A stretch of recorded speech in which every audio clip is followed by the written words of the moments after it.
כאשר אני נמצאת במחברת, אני הולכת כאן לחוצץ שיתוף הפעולה. חוצץ זה מאפשר לי לייצר מסמך בו כל התלמידים יכולים להגיב באופן חופשי.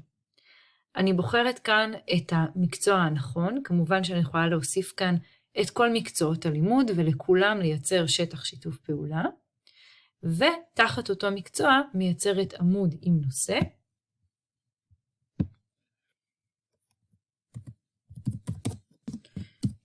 ויכולה לכתוב כאן לתלמידים, כתבו בבקשה את כל מילות הקישור שאתם מכירים.